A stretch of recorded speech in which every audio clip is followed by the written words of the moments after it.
This week has been one of extremes. It's been very hot at the beginning of the week and very wet and still hot at the end of the week. And work on the allotment hasn't been as productive as what it has in previous weeks. Previous weeks I've been going to the plot early in the morning to beat the hot temperature and leaving no later than 10 o'clock. But this week I've got illness in the family and it's been a problem of ability. So my main task this week has been assisting in fetching and carrying and of that kind of general assistance. But what it has done, it's given me the opportunity to recap how things are going with the fermentation nettle juice and how it's improving the use of it on the allotment. To answer the important question, does it work? Is it worth it? Okay, so we'll start with that.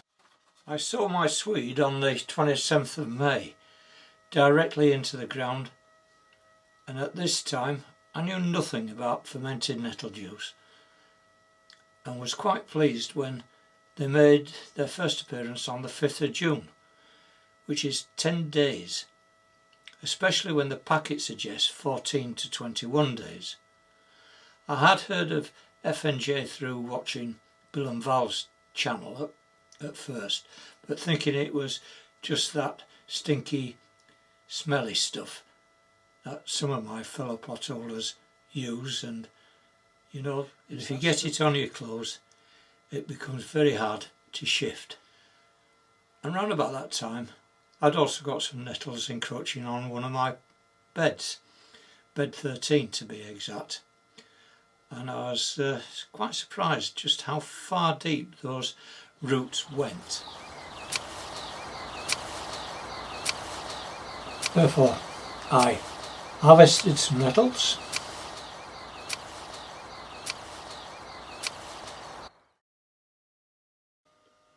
I took them home, coated them in brown sugar, I stuffed them into a jar, I put a weight on top and then the lid, and then waited 6 days. Here we have the finished product. Now I've got to use it, now I've got it.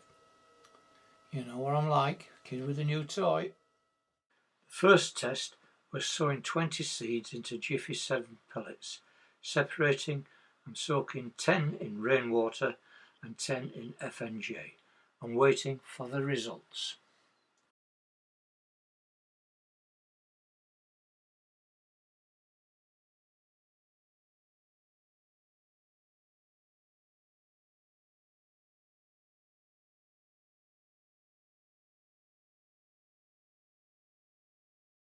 And what has happened to the seeds that were sown in the rainwater? I don't know. They just never appeared. All I can think of is that the rainwater was contaminated. It wasn't fresh rainwater. We haven't had any rain for 2 or 3 weeks, maybe longer. And that was just what was left in the bottle. So that's what I suspect. But as a control, I don't need those as a control, because I've got using the control as those sown in the ground, and you can see that using the F.N.J has given a different result to those that are sown naturally.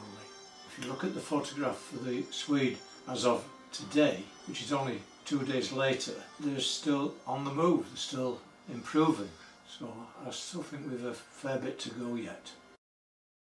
Okay, that's the swede dealt with. I think I'll take that as far as I can. But what I did try chitting the seeds on the swede, but it didn't prove anything other than that with the F.N.J. It was surprising, the seeds chitted within 24 hours, and I wasn't expecting that. But we now go on to the beetroot, which is more difficult to assess because it was easy with the swede,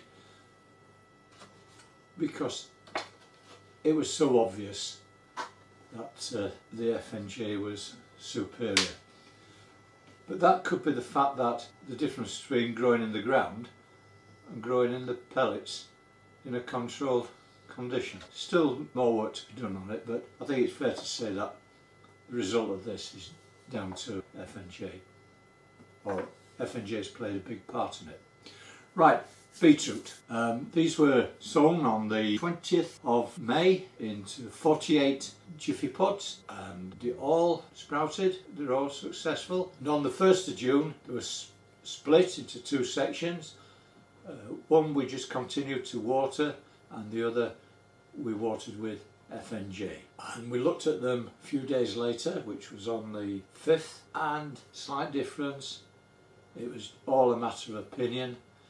I took them to site, I planted them out, but before I did that I met a fellow plot holder you might have seen, Kevin, and he had a look at them, and another plot holder, John, he had a look at them, and they couldn't really decide which were better, though they all did say that the ones on the left, because they didn't know which were F.N.J and which was water, but they said the ones on the left looked more erect, standing up straight.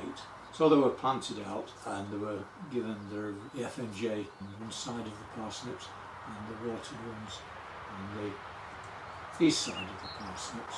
We then had another look at them in, it was another two days. But I have to say at this stage that another 3 of the watered ones had gone missing. Don't know why. And of the 24 of the F.N.Js, one of those was missing. So whether it was birds, animals, mice, I don't know.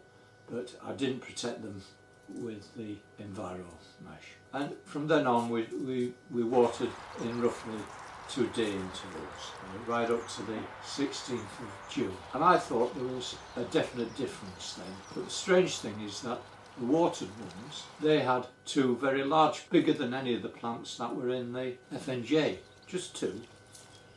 And in the F.N.J they had a couple that were very small, fitted in with those that had only received rainwater or from the bud. So I had to find a way of measuring them, and I thought, right, I'll measure them. But it was very difficult measuring the leaves and recording it on paper and photographing it and holding the rule. And I hit upon the idea, I'll use the camera as a voice recorder. 105 by 60.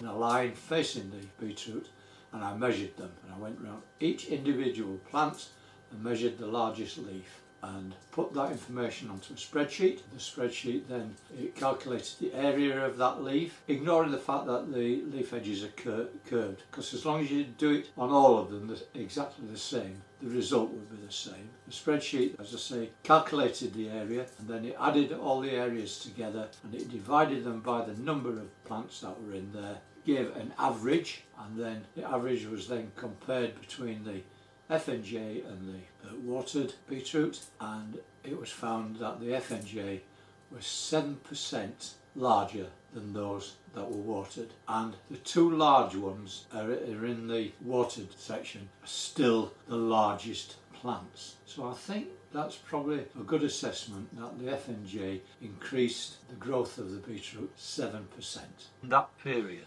And of course the proof of its efficiency will be in the harvest, and that won't be for a couple of months yet. So we've just got to be patient and keep recording in that method all the way through and see what happens to them. See if we lose any more or whatever. Okay? It's time for some summing up. Now, where do I start? Well, before I start, these will either need planting out or potting on, so there's a job to do. I'm going to continue testing the plants that we've already seen, that's the swede and the beetroot. Keep that going to the harvest and record the harvest. Right, use the camera to record data and then transfer it to a spreadsheet. The spreadsheet I'm working on, this is as far as I've got so far. I need to make more juice. I made some more juice this week.